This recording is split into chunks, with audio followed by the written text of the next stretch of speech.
안녕하세요. 이제 7월 웨비나 시작하도록 하겠습니다.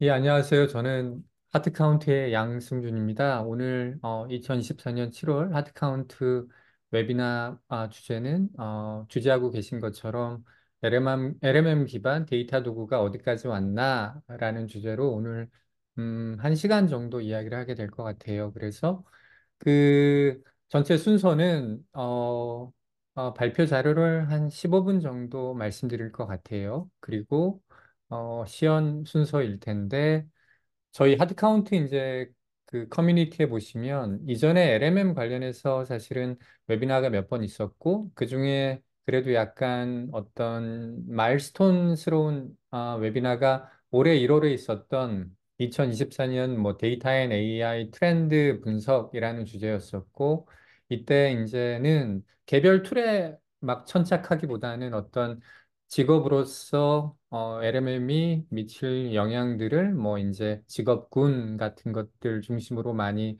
살펴보았더랬습니다. 그랬었고요. 그래서 한번 그 좀 백그라운드나 컨텍스트가 필요하시면 한번 보셔도 좋겠고 이때도 이제 굵직한 데이터 도구들이 어떤 준비를 하고 있는지 소개시켜 드렸었는데, 이때만 해도 많은 경우 이제 준비 중 그 어떤 비전 선포에 있었고, 실제 이제 그 실체에는 접근이 어려웠어요. 근데 벌써 우리가 한 7개월 가까이 흘렀고, 뭐 베타 형식으로 아니면 뭐 데모 영상 형식으로 아니면 약간 실제 누구라도 쉽게 접근할 수 있는 그 완제품 형식으로 그 제품들이 출시되고 있어서 오늘은 실제 시장에 나와 있는 젠 AI 기반의 데이터 도구들 좀 비교해 보면서 그냥 각자 한번 쓸모 있겠다 이런 것들은 우리가 조심해야 되겠다 그런 얘기 같이 나누어 보면 좋겠습니다. 네.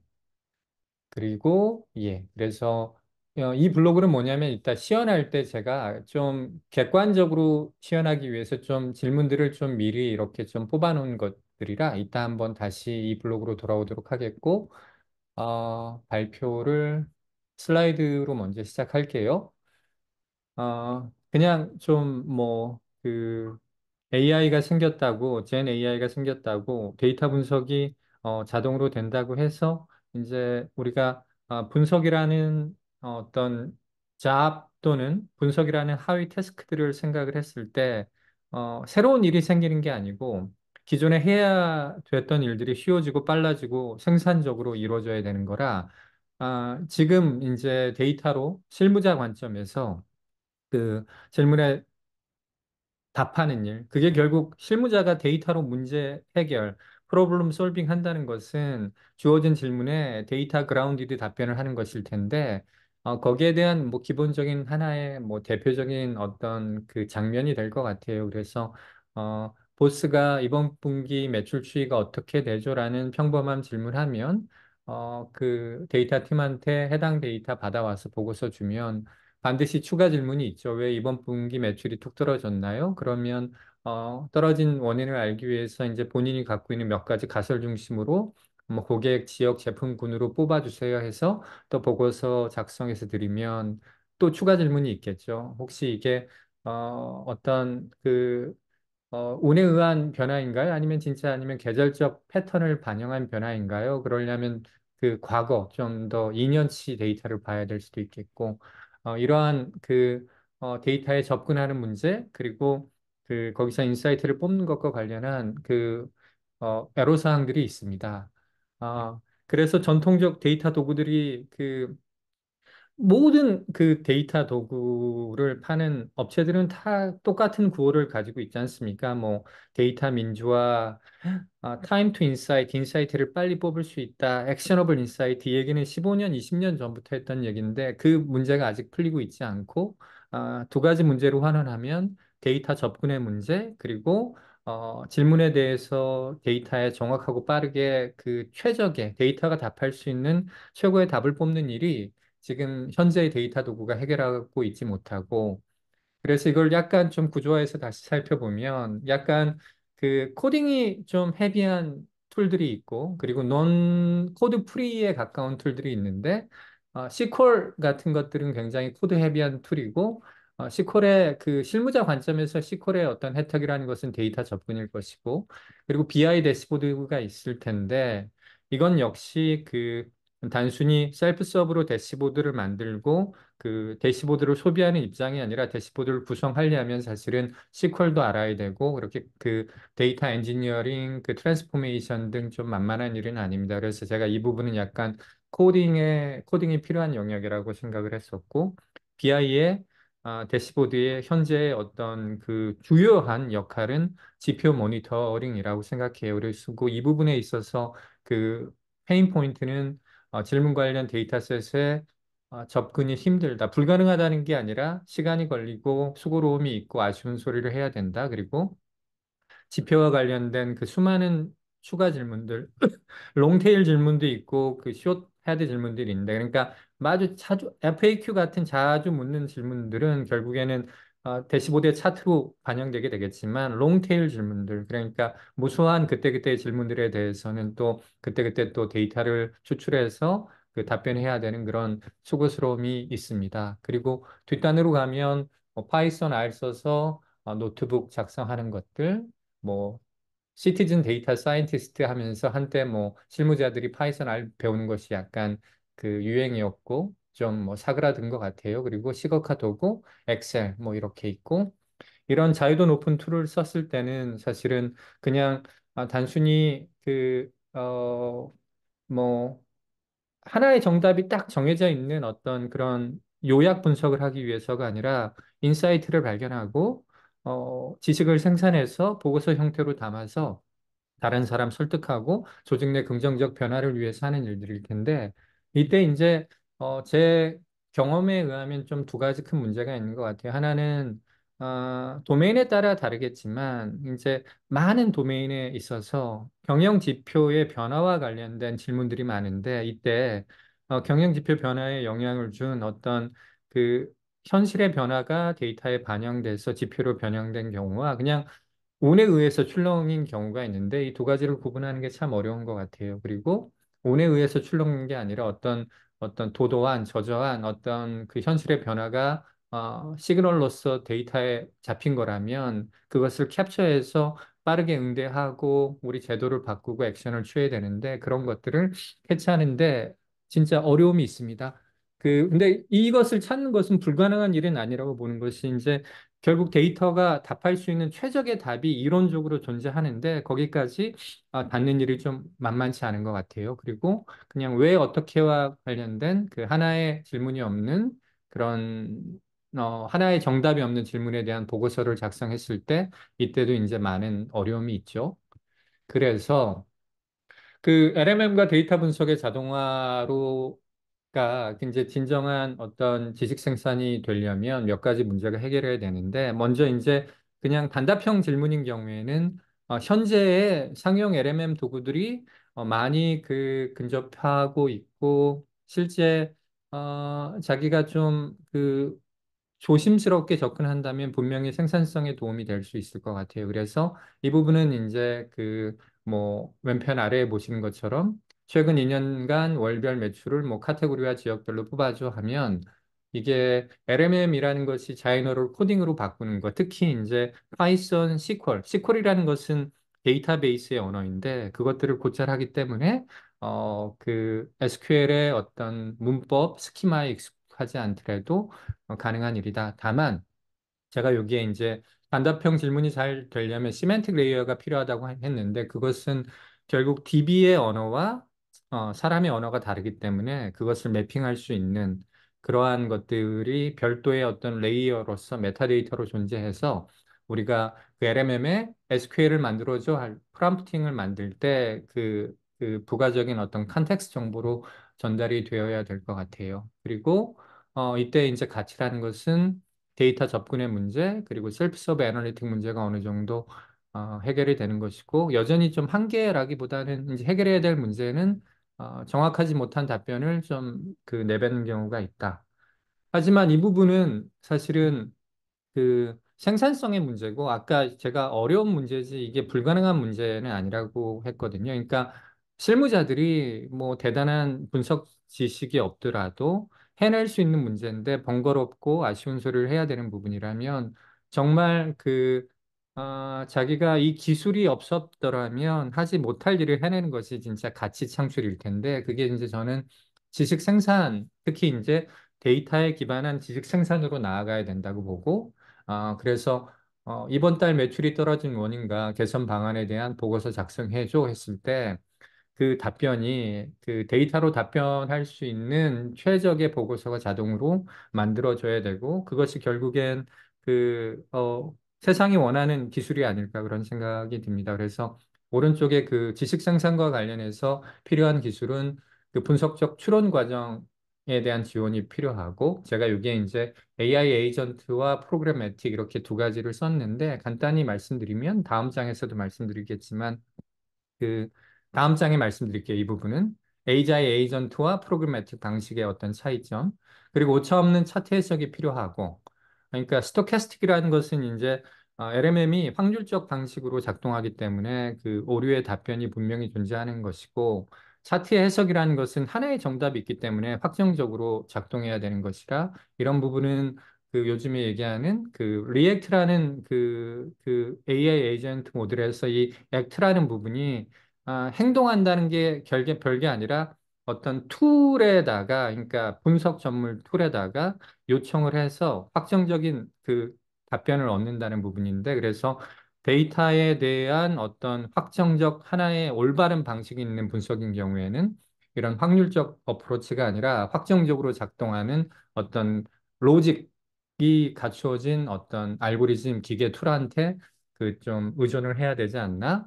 그리고 마지막에 있는 오그멘티드 애널리틱 영역도 역시 그 LMM의 영역이 아니라 툴의 영역이라고 봐요. 그러니까 그러니까 모든 경우의 수로 주어진 질문에 대한 분석을 한 다음에 주어진 맥락에 맞는 최적의 답변을 제공하는 것 역시 LMM 이외의 어떤 툴 이코시스템에 해결해야 될 문제다. 그래서 이런 것들이 됐을 때는 데이터 보고서 작성이 자동화되고 결국에 우리 조직에 돈이 되는 힘이 되는 지식과 인사이트 생성이 가능하다고 생각을 합니다. 이쪽, 젠 AI 쪽의 시장 흐름을, 어떤 투자 관점에서 아니면 여러 다양한 관점에서 예의주시했던 분들은, 아, 올 중순에 이 보고서가 많이 인용됐던 것을 봤을 텐데, 하나는 이제 골드만삭스에서, 그러니까 지난달 말에 낸 그 월간 보고서에, 그러니까 어, 거품이 꼈었다. 그러니까 돈은 엄청 썼는데 기업들이 그 과실을 걷어들이지 못하고 있다라는 투자자 관점, 그러니까 투자 자문 관점에서 그런 얘기를 했었고 여기에 이제 인용된 그래도 조금 신뢰할 만한 사람들의 그 의견 중에 하나가 이런 게 있었어요. 그러니까 AI 기술이라는 것은 아주 비싸다, exceptionally expensive하다. 그리고 이러한 비용을 합리화하기 위해서는 결국 복잡한 문제, 그러니까 아까 얘기했듯이 데이터 맥락에서 이야기하자면 단답형 질문을, 그러니까 누가 할 수 있었던 것을 좀 쉽게 해주는 생산성 개선의 문제가 아니라 진짜 어려운 문제를 풀어야 되는데 현재 LMM의 어떤 작동 방식이라든지 트레이닝 방식은 그런 것들을 제대로 하도록 디자인되지 않았다. 왜 이 얘기가 나오냐면 작년에 컴플렉스 프로블럼을 AI 에이전트가 해결할 수 있을 거라고 이야기했는데 이게 원체 이게 얼마 되지 않은 기술이긴 하지만 그 진도가 너무 조금 나가는 것이죠. 그러니까 그렇고 오른쪽에 있는 것은 그 세코이아라는 그 역사가 오래된 미국에 있는 그 투자 회사가 쓴 보고서이고 이것도 제 기억이 맞다면 작년에 나왔는데 AI 600 빌리언 퀘스천 했어요. 재밌는 것은 이 친구들이 올 초에 AI에 200 빌리언 퀘스천 냈다가 이게 이제 후속 보고서인데 그러니까 올해 굵직한 회사들이 AI 쪽 특히 인프라 그 칩을 사고 그 인프라를 구축하는데 한 600조 정도를 쓴다고 하는데 과연 이것이 얼마나 이익 실현이 단기적으로 될지 의문이다 그런 것이고 이 보고서와 관련된 여러 글들을 읽어보면 핵심은 AI 에이전트가 제대로 작동하지 않는 것, 마찬가지 문제, 그러니까 복잡한 문제를 해결하지 못하고 있다. 그러면서 좀 어려운 영어인데 이제 비스포크와 하드코디드가 과연 그 세상이 작동하는 방식인가? 아니면 이게 임시 방편인가? 이런 영어인데 이제 제가 말씀드려보면 그런 거예요. 그러니까 다음 장에서 한번 잠시 그 얘기를 설명드려 볼게요. 이게 그 아까 제가 말씀드린 보통 그 데이터 도메인 상관없이 그 AI로 에이전트, 그러니까 오토노머스 데이터 에이전트라고 저는 일단 이름을 붙였는데 이게 이제 작동하는 방식을 생각을 해보면 이런 것들이 해결돼야 되는데 하나는 지금처럼 컨텍스트 윈도우 짧고 이전의 맥락 잊어버리는 게 아니라 굉장히 메모리가 롱텀 돼야 된다. 그런 것들이 있고 그리고 하나의 이제 하이 레벨 목적이 있으면 걔를 하위 태스크로 본인이 플래닝해서 그 이제 이걸 리즈닝이라고 하면 되겠죠. 그리고 그 하위 단위의 그 태스크들을 액션 한다는 것은 액션이 이제 뭐 로보틱을 상상하는 액션이 아니라 전문 도구, 이게 검색이 될 수도 있겠고 전문 데이터 분석 도구가 될 수 있겠고 아까 얘기하는 뭐 증강형 분석 알고리즘이 될 수 있겠고 이런 외부의 그 전문 도구를 활용해서 액션을 취하고 검증하고 뭐 그런 액션의 결과들이 에 대해서 또 피드백을 받아서 다음에 더 잘하는 이런 구조인데 그 분석적 추론만 갖고 한번 생각을 해볼게요. 그러니까 어떤 하이 레벨 A라는 질문이 있었을 때 그 다음에 물어볼 질문을 LLM한테 물어보면 그 창의적인 질문 나오는데 데이터가 답할 수 있는, 주어진 데이터가 답할 수 있는, 다음에 물으면 좋을 법한 질문을 찾는데 이게 잘 될 때 안 될 때가 거의 반반이기 때문에 여기 나왔던 것처럼 하드코드가, 그러니까 결국엔 A라는 질문 다음에 B 물으면 좋다는 걸 사람은 이미 알고 있는데 그것을 하드코드, 그러니까 프로그매틱하게 아까 제가 말씀드린 것처럼 그 프로그매틱하게 전통적인 프로그램의 라직으로 A 다음에 B를 하면 되지라고 이제 하드코드 하면 되지. 이것을 굳이 이제 확률적으로 LMM 통해서 풀어야 되냐? 그러면서 아니면 현재 이렇게 하드코드로 그 어떤 그 플래닝하고 리즈닝의 LMM의 단점을 보완하는 것이 스탑갭. 지금 임시 방편인 것이지 궁극적으로는 LMM이 그 문제를 해결할 것인가? 뭐 그런 화두를 던진 거예요. 그러니까 다시 말씀드리면 복잡한 문제를 AI 에이전트가 해결하지 못해서 현재는 그 LMM은 단답형 그러니까 그 그냥 하나 물으면 슬로우 띵킹을 하는 게 아니라 패스트 띵킹해서 바로 답을 뱉잖아요. 그러니까 이런 과정들은 오케이. 근데 복잡한 문제를 하위 태스크로 나눠서 논리적으로 푸는 부분은 잘 못하고 있으니 이거를 이 논리적 절차를 프로그매틱하게 그 하드코드 하자. 결국 그게 세상이 작동하는 방식일까? 아니면 이게 기술의 어떤 발전 단계에서 지금 어떤 어떤 한시적인 상황인가? 이 화두를 던지고 있다. 이렇게 이해해 주시면 되겠습니다.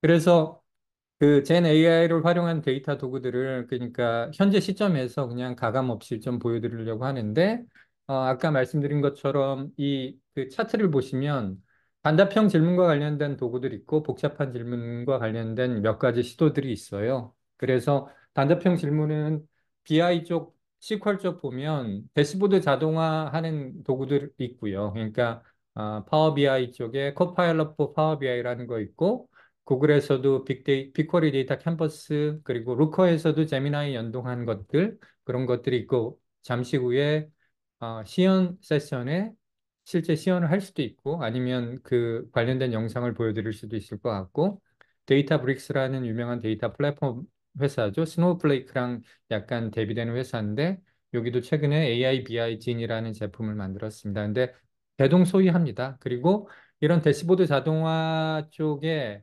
기술의 근간은 대부분 이제 SQL을 자이너에서 생성하는 TTS, 그러니까 Text to SQL, Text to SQL 쪽 기술을 사용하고 있고, 이쪽에 기술에 집중하고 있는 회사들이 CX, 디포그, 뭐 바나 AI 그런 회사들이 있고, 저희 회사도 벌써 한 1년 반째 이쪽 TTS 쪽에 R&D를 계속 진행하고 있고요.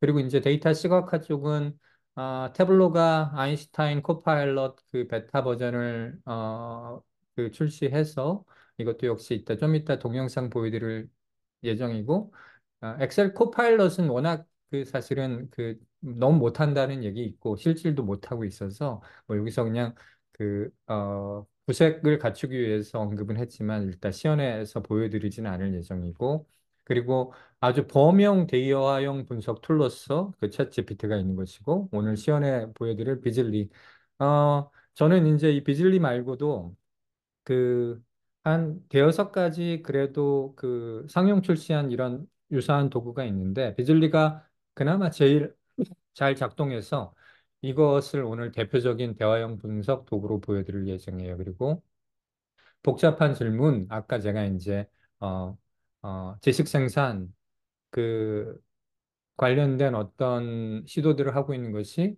태블로의 펄스인데 이것도 좀 이따 제가 그 시간 관계상 실제 제가 쓴 것을 비디오로 따놓은 것을 보여드릴 텐데 굉장히 실망스럽습니다. 그리고 데이터 GPT가 모든 도메인은 아닌데 이카머스라든지 그쪽 도메인에서는 제법 그 제가 봤을 때는 열심히 하고 있고 제일 앞서간 회사라고 생각해요.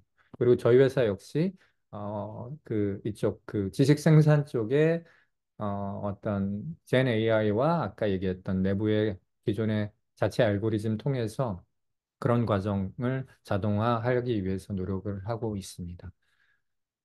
여기까지가 일단 소개는 끝이고요. 그래도 그 오늘 그 제품을 시연할 때 하트카운트 제품을 그 조금 비교해서 보여드릴 거예요. 그 비교하는 이유는 그 어떤 질문이 있을 때 그 답변을 잘 찾는지 하트카운트의 어떤 전통적 분석 방법에 의해서 이미 찾아놓은 답변과 그 젠 AI가 뱉어낸 답변이 비교하기 위한 목적으로 하트카운트를 조금 레퍼런스를 삼을 것이고요.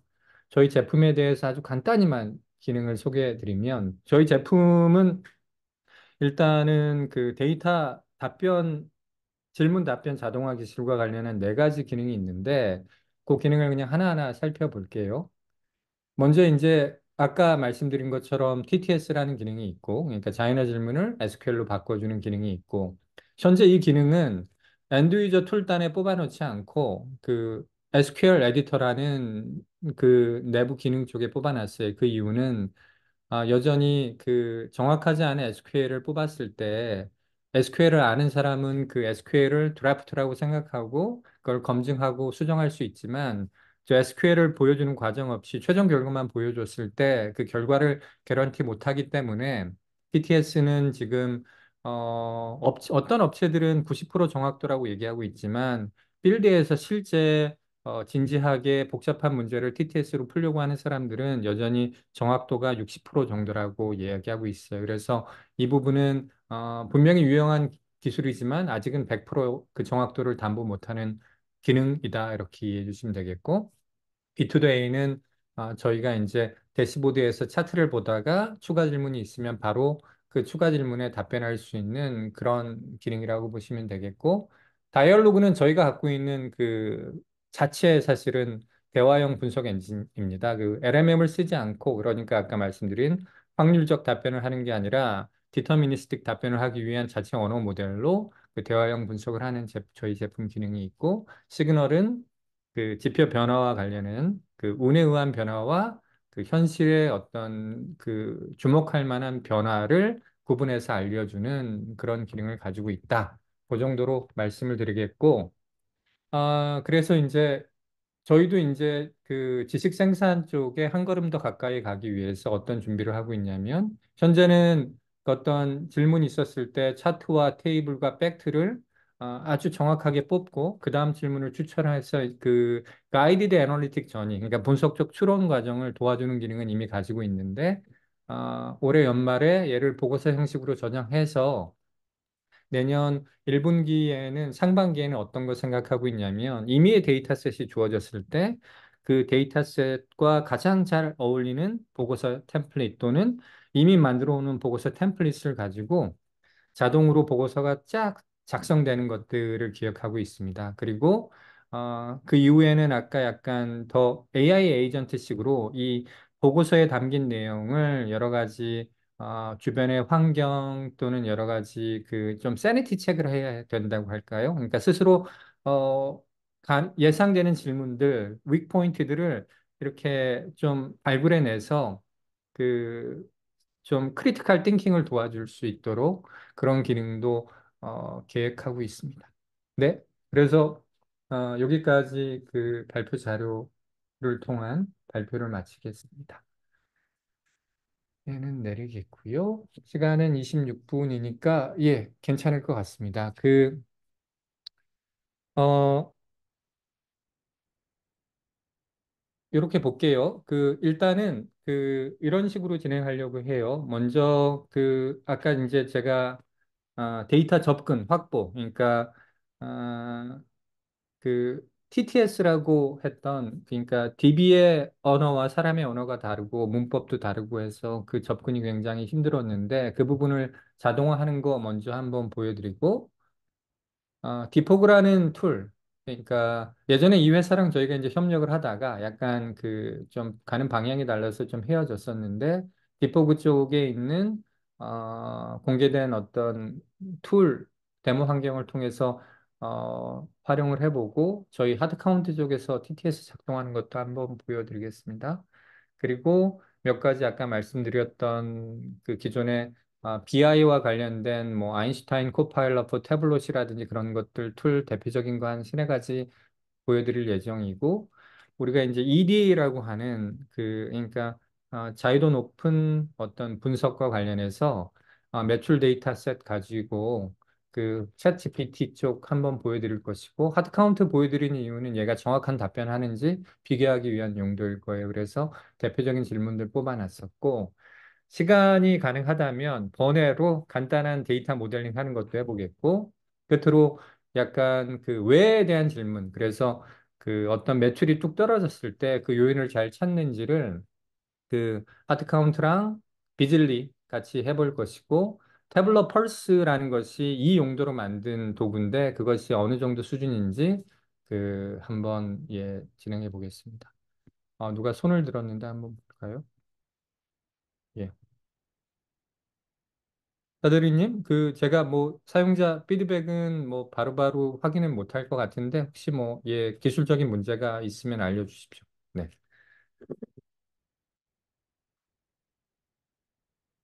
그럼 먼저 디포그라는 툴 한번 살펴볼게요. 옆에다 이렇게 띄워놓고 좀 크게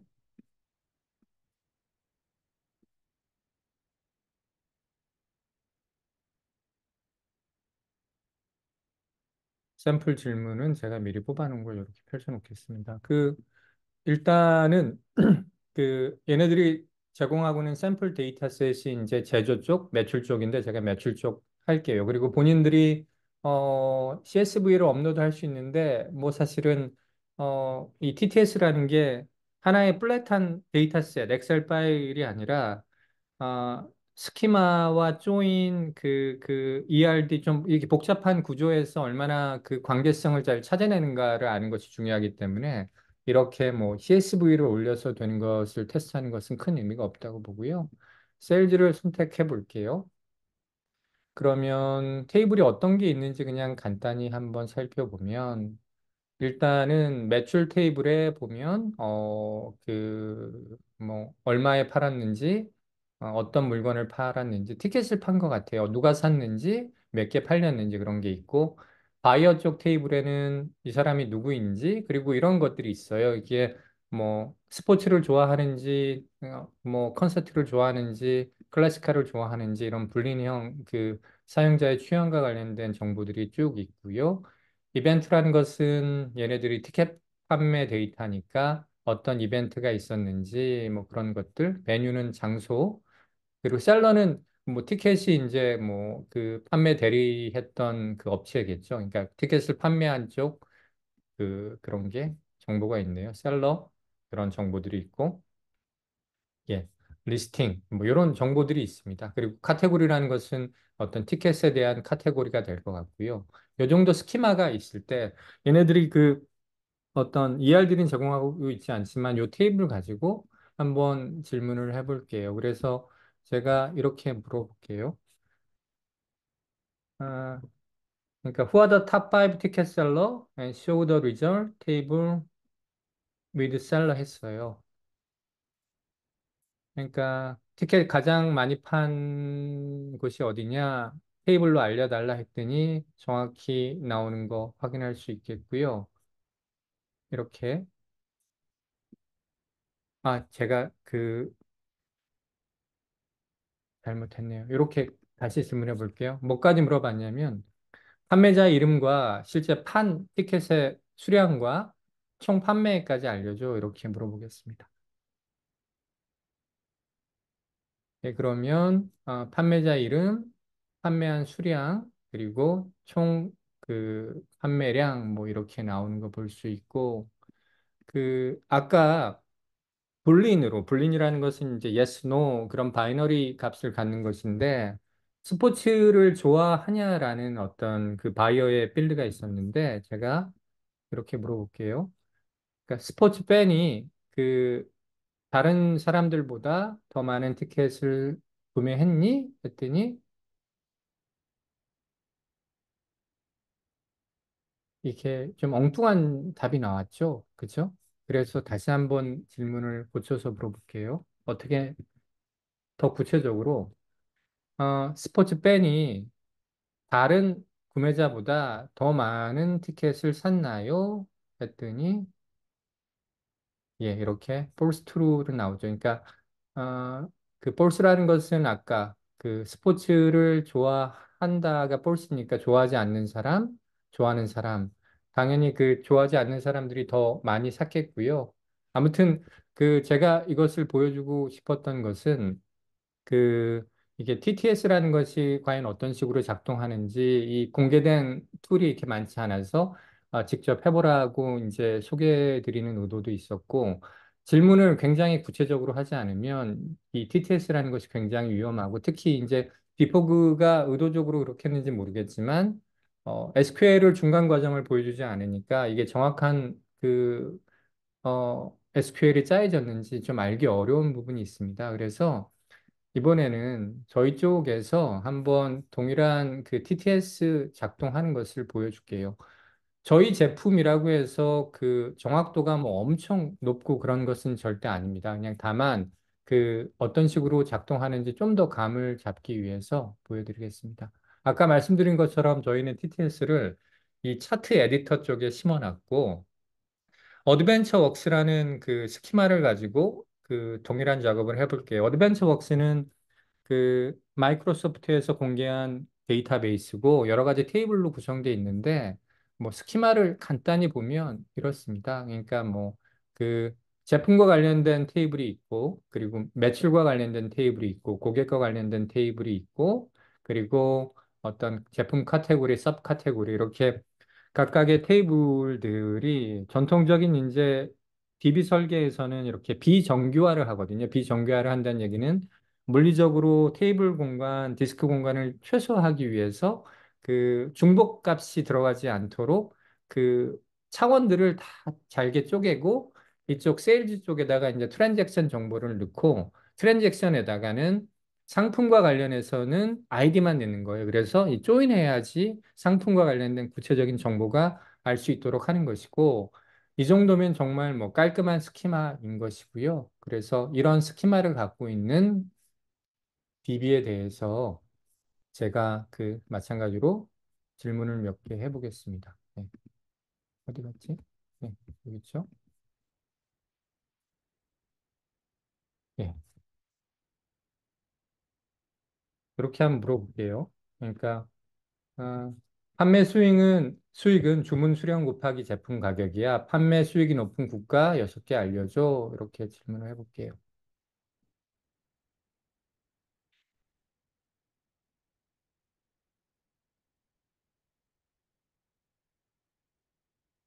뭐 이때 이제 저희가 하는 작업은 LMM한테 뭐 보낼 수 있는 정보, 그러니까 어, 테이블명, 칼럼명, 그리고 갖고 있는 칼럼에 대한 메타데이터 보내고, 계산해 되려고 하는 거예요. 그것보단 복잡하지만, 일의 80%는 저는 LMM이 하고 있다고 보면 되겠고, 여기 보시는 것처럼 그러면, 왜 이런 식으로 SQL을 뽑았는지 설명하면서 SQL이 나와요. 그러면 이 부분은 우리가 이제 LMM을 드래프팅으로 이용한다고 보시면 맞을 것 같아요. SQL 드래프팅을 위한 용도로 만들었다고 보시면 되겠고, 보시는 것처럼 주문 수량과 제품 가격을 그 select 쪽 문에 사용해서 정확하게 그 SQL을 작성한 걸 확인하실 수 있습니다. 그래서 예, 그 6개국이 어디냐면 미국, 뭐 호주 이런 식으로 된다. 이번에는 다른 질문을 하나 해볼게요. 판매 건수 대비 취소 건수가 높은 제품명과 취소 비율 알려줘.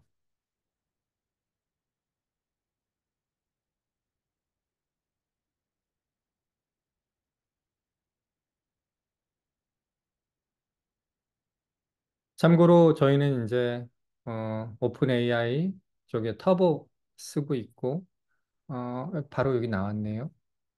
그래서 그 실행하면 되는데 이게 진짜 재밌는 게 제가 여기 이제 플로트 뉴머릭 있었잖아요. 어제만 해도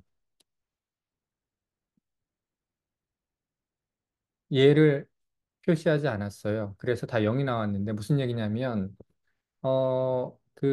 리턴 카운트와 세일즈 카운트를 얘가 이제 그 정수로 인티저로 취급하다 보니 계산을 못하게 돼서 여기다가 이제 얘가 그 플로팅, 그러니까 소수점까지 계산해라 뭐 이런 식으로 명령어를 넣어야만 됐었는데 이게 이제 우리가 보통 LMM 쓸 때 그 템퍼러처라고 해서 그 변동성을 줄이는 것들 작업을 하잖아요. 걔를 0으로 해놓는다 치더라도 어떨 때는 이 플로팅이라는 그 데이터 타입을 규정하는 것이 붙기도 하고 안 붙기도 하고 그래서 들쑥날쑥한 부분이 여전히 있습니다. 그래서 이렇게 하면 안 나오죠. 근데 방금은 운 좋게 나왔네요. 그래서 예.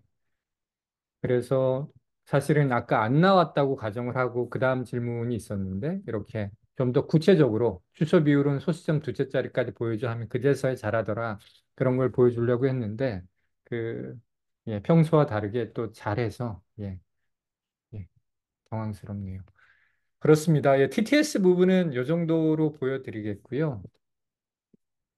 그 외에도 아까 말씀드린 것처럼 이 챗DB라는 것도 정확히 지금 말씀드린 것처럼 자연어를 DB 언어로 바꿔서 결과를 SQL과 차트로 보여주는 그런 제품이고 얘도 무료로 본인이 이제 데이터베이스가 있으면 연결해서 쓸 수 있어요. 근데 상식적이진 않죠. 그죠? 어떤 중요한 DB라면 이런 회사의 어떤 툴과 이렇게 보안상의 이유로 연결할 수가 없으니까 현실적이지는 않는데 본인이 이제 조금 장난하는 DB가 있다면 한번 연결해서 바로 사용해 볼 수 있겠고 디포그랑 마찬가지로 이 SigA라는 회사도 이쪽 TTS 쪽에 좀 계속 R&D에 집중하고 있는 회사라고 말씀드리겠습니다. 그리고 아인슈타인 코파일럿 태블로도 한번 지금 제가 제품 한번 보여드려 볼게요. 제가 그냥 동영상만 따로 링크 따놨는데 이런 거예요. 그러니까 코파일럿이라는 것 자체가 그렇지 않습니까? 그러니까 평소에 못하던 일을 하는 게 아니라 그 기존의 도구의 어떤 드래그 앤 드랍, 포인트 앤 클릭 같은 그런 전통적 인터페이스를 자이너 인터페이스로 바꾼 것이라 그 이 부분은 어느 게 더 좋다, 나쁘다 할 건 아닌 것 같아요. 그러니까 이런 챗 인터페이스를 선호하는 사람 그리고 우리가 이제 모바일 동영상에 익숙해지는 것처럼 새로운 세대들은 이런 드래그 앤 드랍, 포인트 앤 클릭보다 이런 자이너 인터페이스가 익숙해진다면 이런 것이 편해지겠고 근데 전통적인 방식이 더 익숙한 사람도 있을 거예요. 그래서 어, 그러니까 태블로의 코파일럿은 이 메뉴의 작동법, 그러니까 기존에 자기들이 갖고 있는 기능과 자이너를 이렇게 매핑해 주는 거에 머물고 있다. 그렇게 이해해 주시면 되겠고. 그 다음에 구글이 이제 제미나이와 그 루커 툴을 결합해서 이제 컨버세이셔널 애널리틱이라는 도구를 내놨는데 얘도 뭐 베타라고 보시면 돼요. 왜냐하면 이게 제품의 기능으로 있는 게 아니라 그 본인이 루커에서 그 제미나이를 직접 연동하는 작업을 직접 해야 됩니다. 그래서 그걸 잘 연동하면 어느 정도가 되냐면 이런 정도예요. 그래서 아까 똑같죠? 그러니까 제일 잘 팔리는 제품 알려줘 하면 이런 식으로 나오는 것이고 뒷단엔 당연히 SQL이 돌았겠고요. 월별 매출을 작년과 비교해줘 하면 그 시계열 차트가 나와서 이렇게 비교할 수 있겠고, 이런 것들. 정확도만 개런티 된다면 분명히 저는 뭐 유용한 툴이고 데이터 민주화에 한 걸음 분명히 다가갈 수 있는 기능들이라고 생각을 해요. 예, 맞습니다. 뭐 차트 바꿀 수 있고 이런 것들이 그, 이제 시장에 슬슬 나오고 있다. 그렇게 해주시면 되겠고. 구글 쪽에서 빅쿼리의 데이터 캔버스라는 것도 약간 어프로치가 다른데 이것도 한번 볼게요. 얘도 그 아직은 베타 수준이고 GA는 아직은 아닌 것 같습니다. 예. 얘는 캔버스라는 어프로치인데 그림을 보시면 조금 뭐 그 흥미로운 부분이 있습니다. 그러니까 보통 칸바 같은 캔버스, 그러니까 굉장히 그 어떤 공간에 구속받지 않는 이 캔버스 스타일로 데이터 분석을 하도록 도와주는 툴이고, 기본적으로 이제 개별 창들은 질문하고 해당 질문이 지금 볼게요. 캔버스 하나 하면 본인이 이제 쿼리를 하죠. 아, 제일 많이 팔린 여행이 뭐야 하면은 그 SQL 결과가 테이블로 나오고 얘를 시각화하는데 뭐 히트맵으로 그려줘 하면 히트맵으로 그려주고 이러한 그 캔버스 기반의 툴도 있다. 근데 얘는 분명히 이제 빅쿼리를 써야 되는 빅쿼리와 연결된 그 도구라고 생각을 하시면 되겠습니다. 예, 이런 것도 있다. 비쌀 것 같고요. 뭐 그리고 뭐 다른 것들은 나중에 그 오늘 참여하신 분들한테 보다 정리된 블로그가 공유될 테니 그때 한번 하나하나 클릭해 보셔도 좋겠고 두 번째로 한번 일이 관련한 일을 해보겠습니다. 예.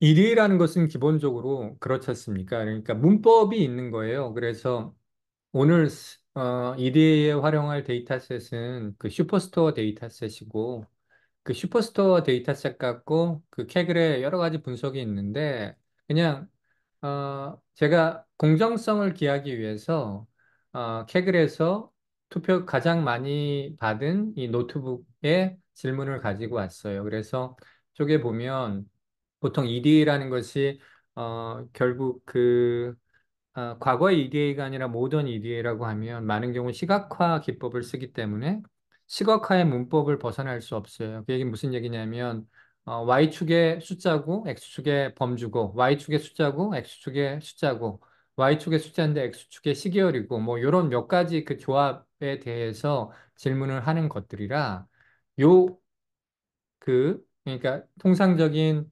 EDA의 그 텍스트북 그 강의 재료에 보면 있는 어떤 EDA의 어떤 주요 질문 유형들을 제가 이쪽에 준비를 했고요. 그게 요건데 요거를 챗 GPT로 해보려고 합니다. 그래서 얘를 이렇게 조그맣게 띄워놓고 제가 아까 챗 GPT 해놨는데 그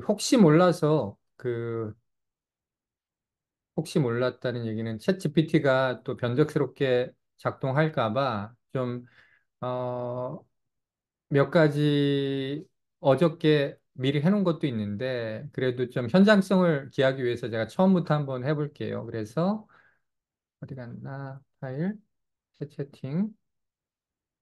그래서 먼저 그래도 얘한테 이 정도는 알려줘야 될 거예요. 그러니까 그리고 지금부터 데이터 분석을 할 거고 한글로 물을 테니 한글로 대답을 해줘. 이렇게. 어디 갔냐? 다시 할게요. 음.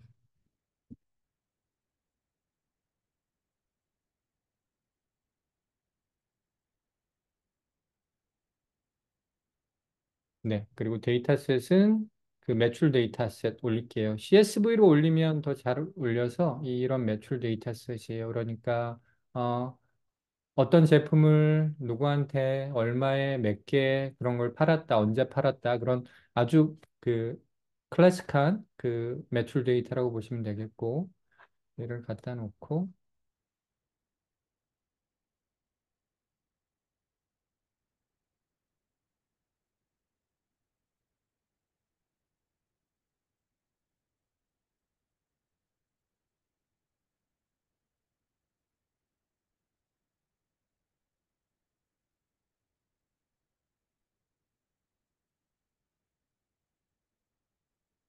오케이. 네. 그리고 차트를 아시는 분은 아시겠지만 그 챗GPT가 여전히 한글이 깨져요. 그래서 어, 이 패치를 적용해야 됩니다. 패치를 적용하면 한글 차트가 깨지지 않고 이것도 뭐 궁금하신 분 있을 테니까 나중에 블로그에 어떤 그 패치 쓰면 되는지 예, 알려드릴게요. 이렇게 해놓고 이제 시작할게요. 일단은 y는 숫자고, 그러니까 숫자라는 게 지표고, x가 범주인 거 한번 해볼게요. 그래서 지역별 매출 총합을 차트와 요약 테이블로 보여줘 하면 뭐 너무 잘하겠죠, 그죠? 음,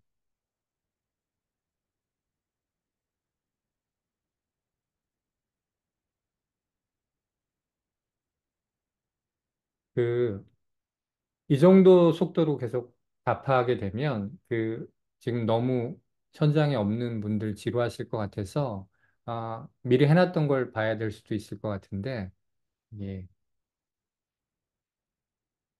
예, 살짝 느리네요. 그래서 아까 그 현장감은 떨어지겠지만 아까 해놨던 결과를 봐야 될 것 같습니다. 죄송합니다. 뭐 예, 이렇게 느린가? 음, 네, 너무 느리네요. 그죠? 원래 이렇게 느리지는 않습니다. 예, 원래 이렇게 느리지는 않고 어, 네, 이렇게 해줘요. 그러면 뭐 이게 정확한 답변이 나왔어요. 그러니까 지역별로 제가 근데 이 정확한 답변이 나왔다는 거를 비교하기 위해서 어, 저희 데이터 도구 쪽의 결과랑 한번 같이 비교하면서 볼게요. 그러니까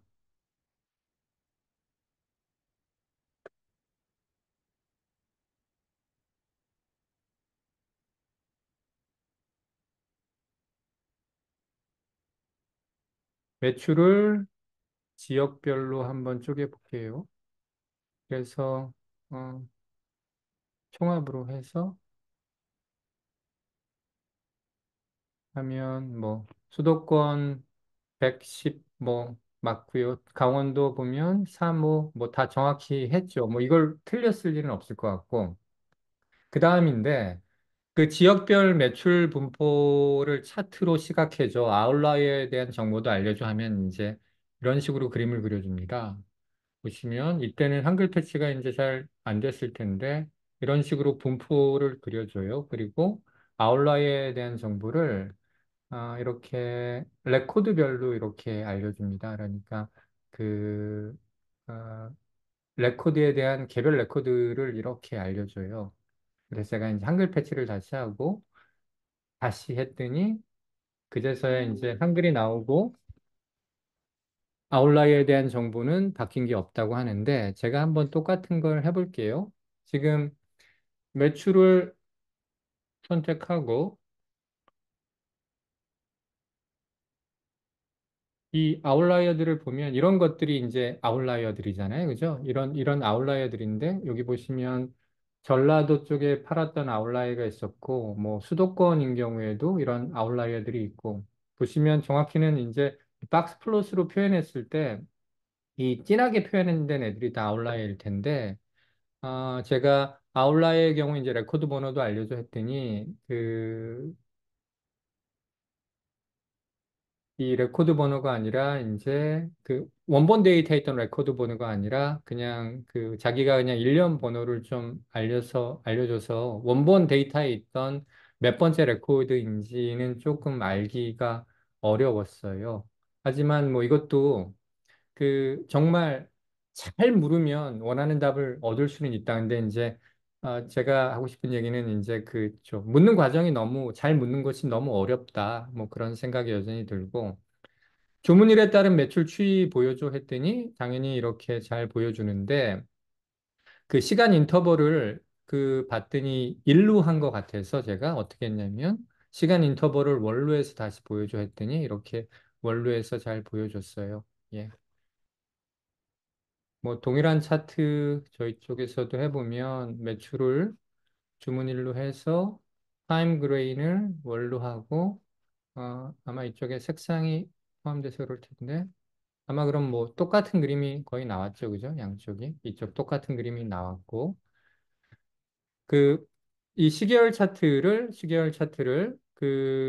제품 W로 구분해서 해줘 했더니 이런 식으로 제품 W별로 가구는 어쨌고 전자제품은 어땠고 예, 그렇습니다. 근데 이제 아직은 얘네들이 그 몇몇 차트를 빼고는 이 인터랙티비티가 떨어져서 가구만 떼어서 본다든지 그런 것들은 많이 제약이 있어요. 챗 GPT가 그렇다는 얘기고 다른 그 대화형 분석 도구들은 어떤 상호작용을 허용하는 경우도 있습니다. 그래서 저희 쪽에서도 한번 파일 그룹을 제품 W로 해보면 뭐 똑같은 그림이 있죠. 그래서 뭐 가구 이렇게 확인할 수 있다. 매출 합, 음, 매출 합이었었던 것 같고요.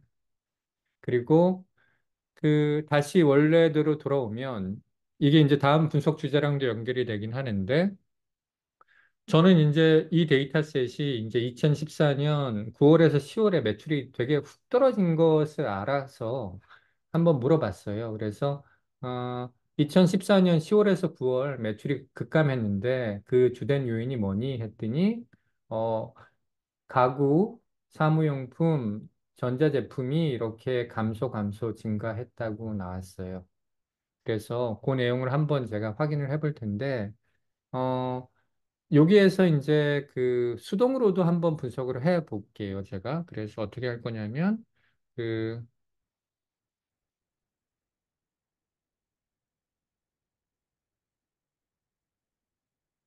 전체 데이터를 놓고 2014년 평균이 아니라 합이었죠. 그죠? 매출 합으로 했을 때 9월에서 10월 뚝 떨어졌으니까 요 10월만 딱 꼬집어서 월로 표시해서 볼게요. 월로 표현해서 이렇게 얘를 어, 가구인 경우 각각 제품 W일 텐데 진짜 가구인 경우에 제일 많이 떨어졌는지 가구일 때 진짜 많이 이렇게 떨어졌네요. 그죠? 가구일 때 거의 1300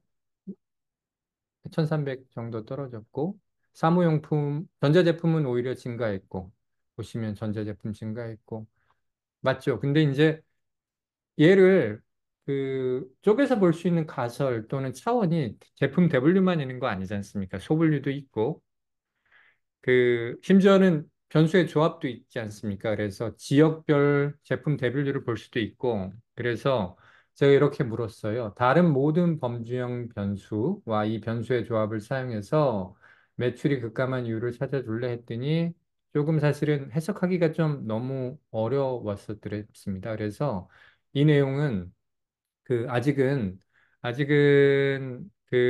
챗 GPT에서 이런 모든 경우의 수에 대한 분석에 대해서 올바른 답변을 이렇게 확정적으로 좀 얻기는 어려울 것 같다는 생각이 들고, 이 내용은 제가 좀 다른 이쪽 보고서 지식 생산 쪽에서 다른 도구, 특히 이제 태블로 펄스든지 아니면 약간 분석적 추론이 가능한 도구들이 이제 하려고 하는 것들이 이런 단답형 그냥 빠르게 답변하는 것이 아니라 좀 분석 추론 과정을 좀 도와주고 모든 경우의 수로 분석해서 중요한 것들을 알려주는 기능들이 있기 때문에 그때 한번 다시 이 부분에 대해서 다시 오기로 하겠고, 그리고 아까 다시 볼게요. 지금 우리가 본 것이 이제 숫자 범주 같은 거 잘하는 거 알았고, 분포로 나타주는 것도 잘 하는데, 이 분포를 이제 정적인 이미지로 보여주니까 우리가 이제 개별 레코드 수준에서 아웃라이어나 그런 것들을 좀 확인하기가 어려웠고 시간에 대한 추이 잘 그려줍니다. 근데 마찬가지로 챗GPT의 차트라는 것은 그 상호작용이 굉장히 떨어져서 좀 이렇게 드릴 다운 해가면서 계속 질문을 하는 거에 좀 제약이 있었다. 그리고 숫자 정도 해볼게요. 숫자. 이익과 매출 간의 상관관계를 스캐터 플롯으로 그리는 상관계수 알려줘요 하면 그림 잘 그렸고요. 그림 잘 그렸고 그리고 상관계수도 0.64라고 나왔어요. 한번 얘도 해볼게요.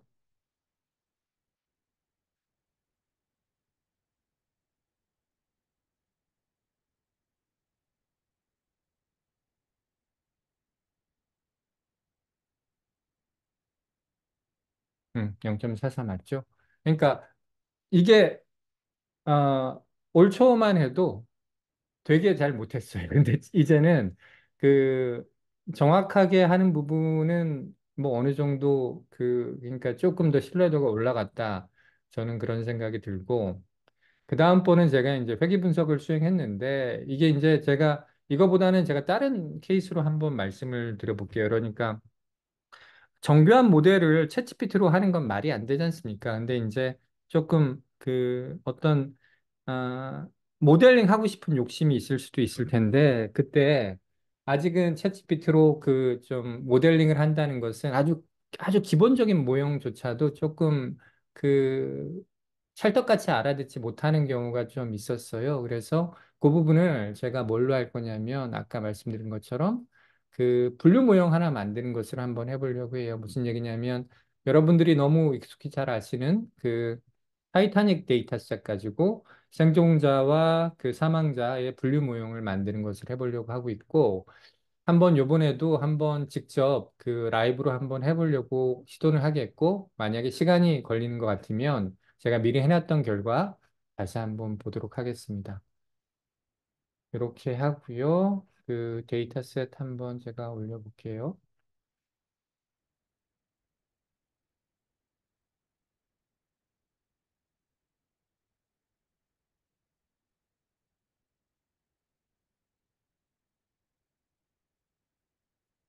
여기 보면 캐글의 타이타닉 데이터셋이고 데이터셋을 올렸고요.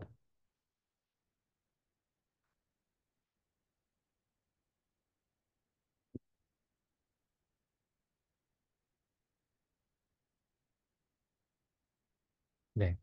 뭐 영어로 나오는데 제가 막 무리해서 한글로 답변하라고 얘기 안 할게요. 또 이상하게 행동할 수가 있으니까. 지금 이렇게 질문을 할 거예요. 그러니까 이 변수에 보면 이 서바이브드 변수가 0, 1이 이제 이 사람이 죽었는지 생존했는지 그러니까 그 목표 변수 레이블이 되겠고 그 외에 이제 그 변수를 예측 또는 분류할 수 있는 뭐 성별, 나이, 뭐 1등석에 탑승했는지 부모 자식은 있는지 그런 그 피처들이 있고요. 이 서바이브드 변수로 트리 모형을 만들어서 생존자와 사망자를 분류하는 그 클래시피케이션 모형을 만들어 달라 주세요. 이렇게 부탁을 할게요.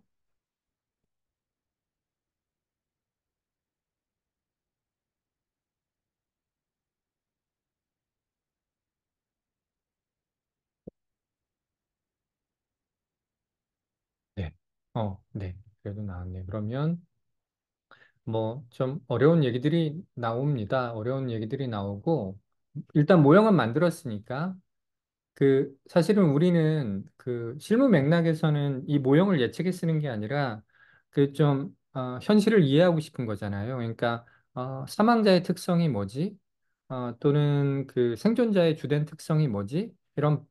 이런 분류 규칙이 투명하게 있다면 이 규칙을 가지고 현실 이해 개입을 할 수 있으니까 제가 어떻게 질문할 거냐면 이렇게 할게요.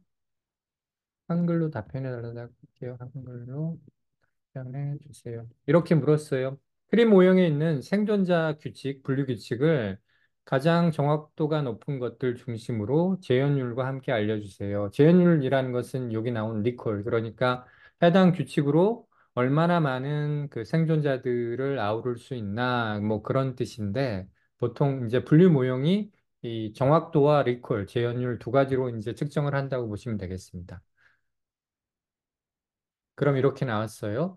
여성 승객이고 그 객실 등급이 2등급보다 낮고 나이가 50살 이하이고 뭐 이게 이제 그 전체 규칙을 그러니까 트리 모형의 그 전체 트리를 이렇게 다 읊고 있는데 여기에서 뭐 원하면 트리의 어떤 노드 수 또는 프루닝이라고 하는데 그런 것들을 계속 그 요청하면서 원하는 답을 얻을 수도 있겠지만 좀 어, 답답한 것이 사실입니다. 그래서 전통적인 이제 데이터 도구에서는 뭐 이런 건데 제가 한번 똑같은 거 가지고 한번 이야기를 해볼게요.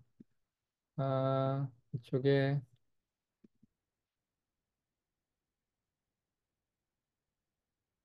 아까 그 타이타닉 데이터셋이 있는데 걔를 이쪽으로 가져가서 지금은 보시는 건 하드 카운트고 뭐 전체적으로 데이터 깨끗하니까 예, 다음 해서 분석하기 위해서 제가 데이터를 서버에 업로드 해볼게요. 데이터가 워낙 작아서 뭐 순식간에 일어났습니다. 그런 다음에 분류 모형으로 가서 어떻게 할 거냐면 얘랑 좀 비교하면서 제가 볼게요. 이 규칙이 있었는데 어, 그 서바이브 분류 모형을 찾을게요. 그러니까 영인 사람은 애석하게 돌아가신 분, 생존하신 분의 분류 모형을 만들어 달라 하면 일단은 생존하신 분이 1이니까 1의 분류 규칙 보면 제일 좋은 게 사실은 여성이고 그 1등석, 2등석에 탑승한 경우에요. 이 경우에는 94%의 확률로 생존하셨고 전체 여성의 47%, 그러니까 재현율이 47% 정도가 돼요. 얘를 뭐 트리로 보면 아마 어, 이 조건이지 않습니까? 이 조건인데 어, 여기에서 이제 동일한 결과를 얻으려면 뭐 사실은 그 만만치 않은 것 같아요. 그래서 제가 말씀드리고 싶은 것은 확정적 방식으로 작동하는 그리고 이러한 그 실무자를 위해서 모델의 어떤 파라미터라든지 작동 방식이 미리 좀 최적화되어 있는 이런 툴의 도움이 LMM한테는 일단은 필요하다. 왜냐하면 LMM은 뭐 코드 제너레이션을 잘하는 것이 분석을 잘하는 것은 아니니까. 그래서 아까 제가 그림에 말씀드린 것처럼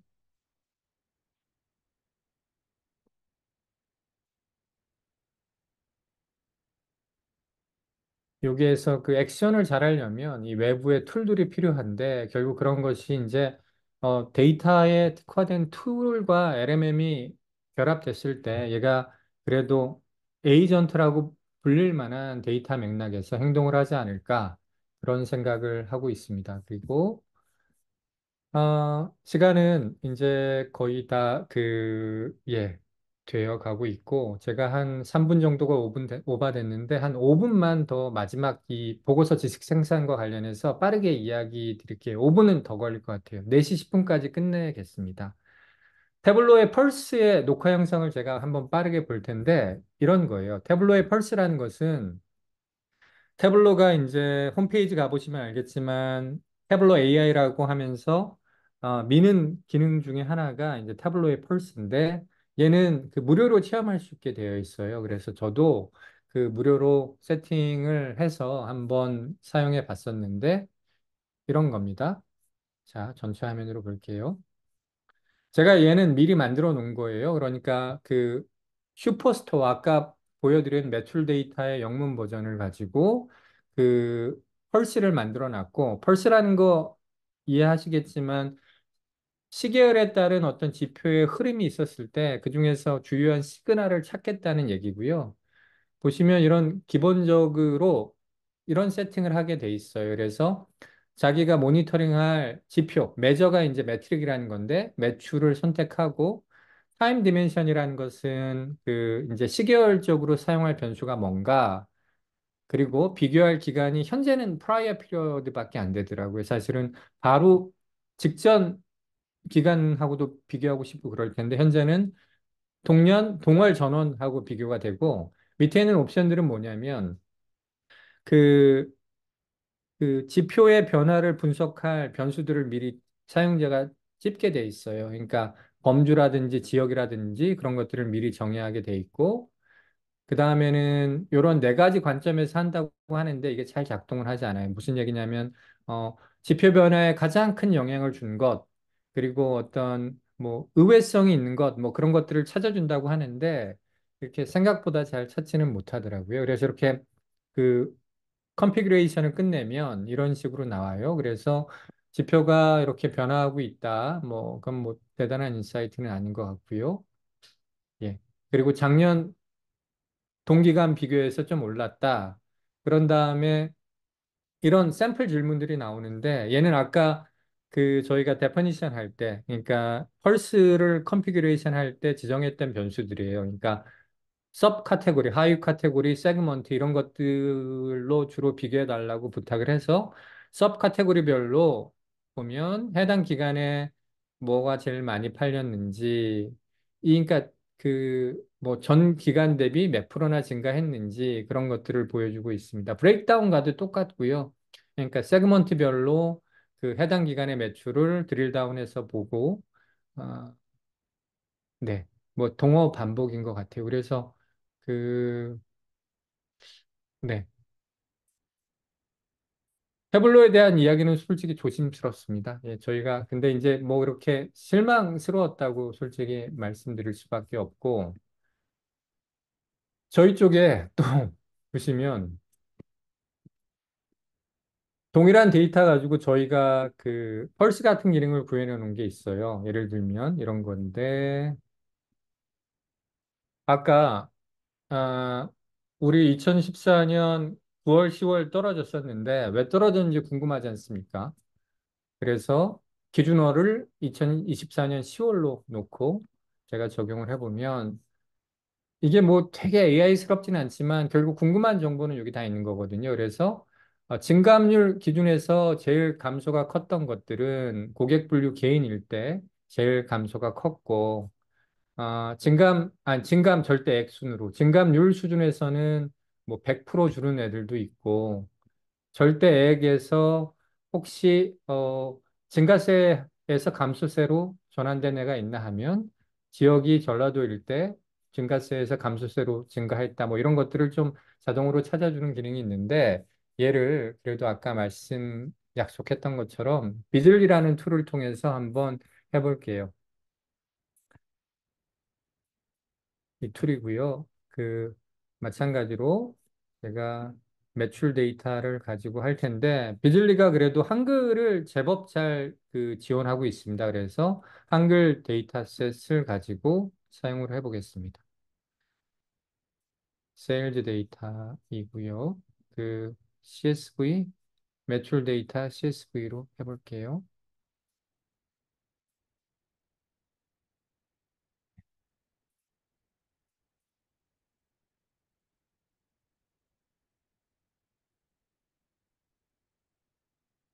데이터가 다 올라간 것 같고요. 아까 그 샘플 질문 제가 미리 찾아놨던 거 가지고 좀 몇 가지 해보겠습니다. 음, 이렇게 물어볼 거예요. 월별 매출 총합 추이 알려주세요. 일단 해볼게요. 왜냐하면 처음부터 어려운 질문을 하면 안 되니까.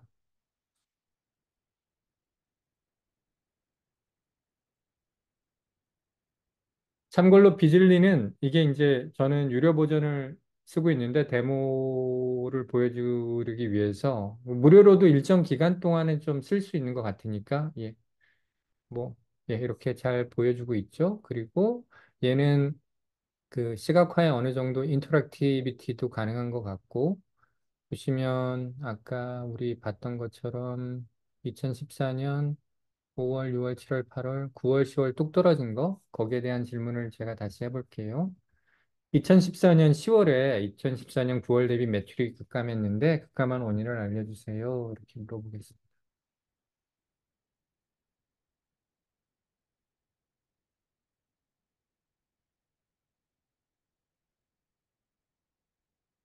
그렇죠? 이렇게 떨어졌고요. 그 예. 일단은 바로 분석은 하지 않고 그 자기가 이제 몇 가지 가설을 세운 다음에 제품 W 변화부터 하네요. 제품 W 음, 네. 지역. 네. 제법 뭐 정확히 잘한 것 같아요. 잘한 것 같고.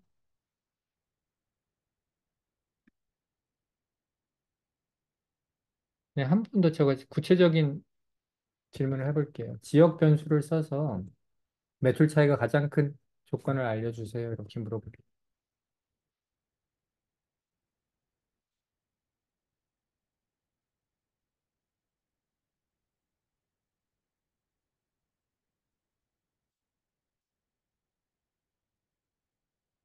음. 실제 그런지 제가 이제 한번 점검하기 위해서 이쪽으로 왔고요. 아까 말씀드린 것처럼 저희는 뭐 확률적으로 작동하는 모델이 아니라 확정적으로 알고리즘을 통해서 작동하는 거니까 실제 정확히 찾았는지 한번 비교해 보겠습니다. 그래서 이제 제가 여기서 지역만 놓고 지역만 필터링해서 절대 증감해 볼게요. 이렇게 소팅을 하면 자, 수도권일 때 제일 많이 줄었었죠. 어느 정도 줄었냐면 26,000달러. 예, 소팅은 뭐 좀 안 됐지만 수도권일 때 26,000 줄었다. 뭐 정확히 이렇게 잘 찾는 것 같아요. 왜냐하면 얘도 이제 결국에는 그 파이썬 코드를 변환해서 작동하고 있는 거기 때문에 예, 데이터셋이 주어졌을 때 굉장히 뭐 정확히 잘 하고 있던 것 같고요. 사실은 여기서 변수 두 개 조합 같은 것들로 좀 찾고, 예를 들면 이런 거를 하면 좀 못 찾는 것 같더라고요. 그러니까 예를 들어 제가 이렇게 해볼게요. 그, 어, 지역 중, 지역 중에서 최소 세 달 이상 증가하다가 감소세로 전환된 건 찾아줘. 사실 이 질문은 처음 해보는 거라 할 수도 있고 못 할 수도 있을 것 같은데, 그냥 제 감으로, 이런 툴을 최근에 좀 써본 감으로는, 못할 것 같다는 생각이 들긴 합니다. 예.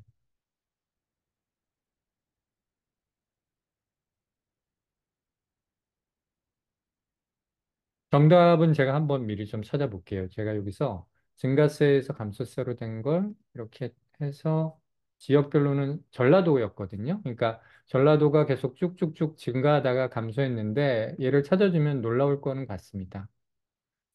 예, 이거 보세요. 그죠? 경상특별광역시는 사실은 아니거든요. 예.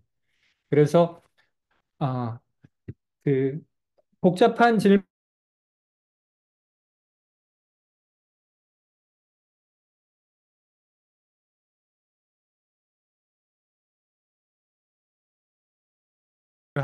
결론일 것 같고요.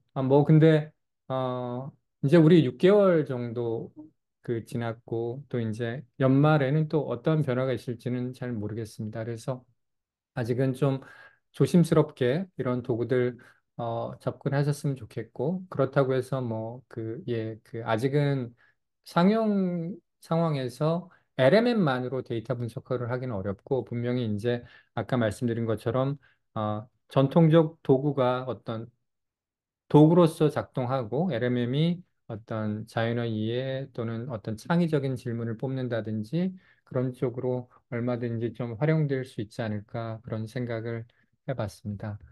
예, 네. 원래는 1시간 반 예약돼 있지만 제가 아까 1시간 정도 약속을 해서 이미 15분이 지나서 좀 마무리를 하겠고요. 사실은 사전 질문은 제가 어저께 다 검토를 하고 사전 질문에 있었던 내용 중에 한 뭐 7, 80%는 다 오늘 내용에 풀려고 노력을 했습니다. 그래서 아, 조금이나마 도움이 되셨으면 좋겠고요. 오늘 웨비나는 이걸로 마치겠습니다.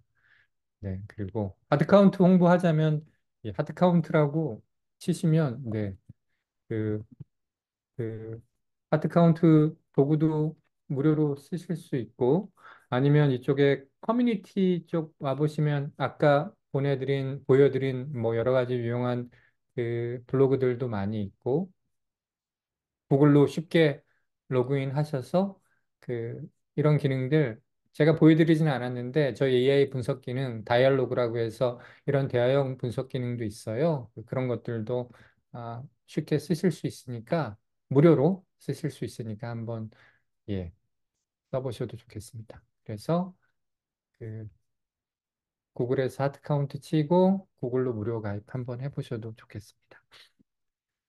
차대리님 혹시 뭐 그 더 보태실 말씀이 있으실까요? 아니요, 뭐 따로 없고, 저희 VOD랑 블로그는 한 2주 정도 후에 네, 메일로 안내 드리도록 하겠습니다. 그때 한 번 더 내용 살펴보시고, 혹시 더 궁금하신 부분이 있으시다면, 저희 슬랙 커뮤니티 참여하셔서 남겨주시면은, 저희 대표님께서 답변 도와주실 네, 예정입니다. 예, 예. 성실히 답변 드리겠습니다. 슬랙에 남겨주세요. 네, 모두 감사합니다. 감사합니다.